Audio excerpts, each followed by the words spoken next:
Tignan mo, suot ko yung clip, oh, para pareho tayo. Kaya nga po. Namiss mo ba ako? Opo! Talaga, ha? Ma'am Clara, walang ibang bukang bibigyan kundi ikaw. Gusto raw niya maging beauty queen katulad mo. Talaga? Ka, doktor! Oh, beauty queen na, doktor pa. Alik ka na, baby ko. Kung gano'n, kailangan mag-aral ka ng mabuti, ha? Nag-aaral ka na ba? Hindi pa ho, ma'am. Ha?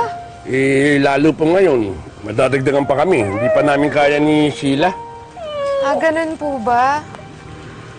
Bahala dyan. Sandali lang po, ha? May tatawagan lang ako. Opo. Ay mo na bahala dyan.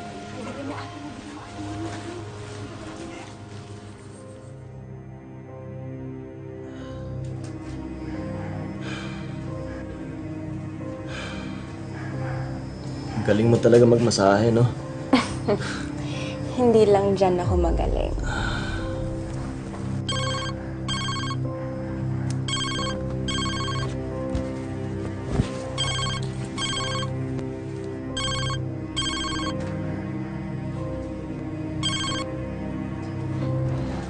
Hello, Clara?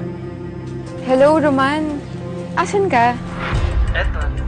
Nasa meeting lang ng kliyente. Nandito kasi ako sa pamilya na nakilala natin. Pwede mo ba akong tulungan na i-convince si Papa na isali si Jenny dun sa scholarship program?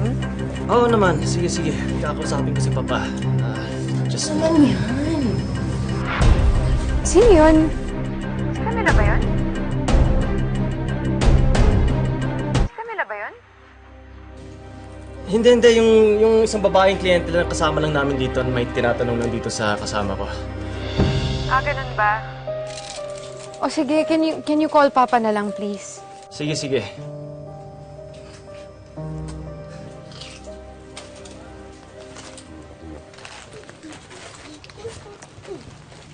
Gagawan ko ng paraan yung pag-aaral mo, para makapag-aral ka na at maaabot mo yung mga pangarap mo. Talaga po? Salamat po! Yun ang huling beses na gagawin mo yan. Nagkakaintindihan ba tayo? Wow, totoo naman yung tagal kaya ng uso. Basta! Huwag mo maaasarin kapag kausap ko si Clara! Fine. You don't have to shout. You don't have to shout, okay? Come on.